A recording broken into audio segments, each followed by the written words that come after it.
Hi hello வணக்கம், welcome to Neela's kitchen. இன்றைக்கி நம்ம பச்சை பயிறு வச்சு ஒரு நல்ல குழம்பு எப்படி செய்கிறதுன்னு பார்க்கலாம். இதுக்கு தேவையான பொருட்கள் டிஸ்கிரிப்ஷன்லேயும் கொடுத்துருக்கேன். முதல்ல நம்ம இதுக்கு தேவையான மசாலாவை அரைச்சிக்கலாம். நம்ம ஒரு மிக்சர் ஜார் எடுத்து அதில் வெங்காயம், பூண்டு, பட்டை, லவங்கம், சோம்பு இதெல்லாம் சேர்த்து ஒரு ஒன்றும் பாத்தியமாக ஃபஸ்ட்டு அரைச்சிக்கலாம். அதுக்கப்புறமா நான் தேங்காவும் சேர்த்துக்கிறேன். இதுலேயே தேங்காவும் சேர்த்து நல்லா ஸ்மூத் பேஸ்ட் ஆரோவில் அரைச்சிக்கோங்க. இந்த மசாலாவை அரைச்சி வச்சிட்டப்புறம் நான் பச்சை பயிரை கழுவி செப்பரேட்டாக வச்சுக்கிறேன். அதுக்கப்புறமா நான் இந்த குழம்புக்கு ஒரு சௌச்சவும் யூஸ் பண்ணுறேன். அது ஒரு க்யூப் சைஸஸில் கட் பண்ணி வச்சுக்கோங்க.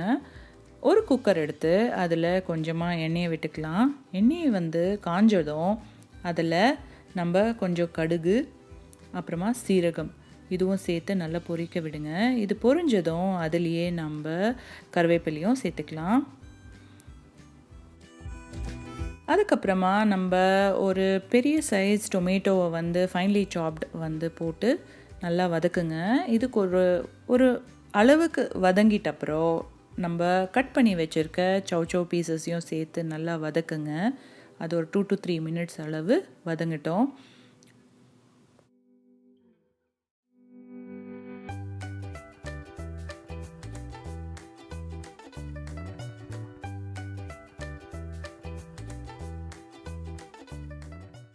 இப்போ பார்த்திங்கன்னா நம்மளுடைய சௌ ஓரளவுக்கு வதங்கிடுச்சு. அது கூடவே நம்ம அரைச்சி வச்சுருக்கிற மசாலாவையும் சேர்த்துக்கலாம். அது ஒரு 1 மினிட் அளவு நல்லா பெரட்டினாவே போதும். அதுக்கப்புறமா கூடவே மஞ்சள் தூள், அப்புறமா மிளகாய் தூள், அப்புறம் தனியாத்தூள் அது 2 டீஸ்பூன் அளவு நான் சேர்த்துட்டுருக்கேன்.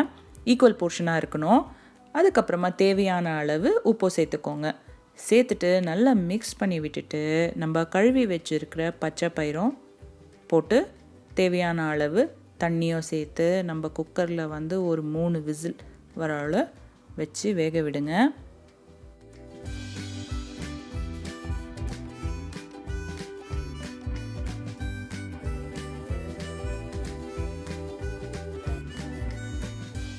கூடவே ஒரு சின்ன நெல்லிக்காய் சைஸ் அளவு புளியை ஊற வச்சுக்கோங்க. இப்போ பார்த்திங்கன்னா நம்மளுடைய பச்சை பயிறு அப்புறம் காயெல்லாம் நல்லாவே வெந்திருக்கு. அது கூடவே நம்ம கரைச்சி வச்சுருக்க புளி தண்ணியும் சேர்த்து நல்லா மிக்ஸ் பண்ணி விடுங்க. தேவைப்பட்டால் தண்ணியும் சேர்த்துக்கோங்க. நல்லா சேர்த்துட்டு ஒரு கைப்பிடி அளவு கொத்தமல்லியும் போட்டு ஒரு 2லேருந்து 3 கொதி வர அவ்வளோ கொதிக்க விடுங்க.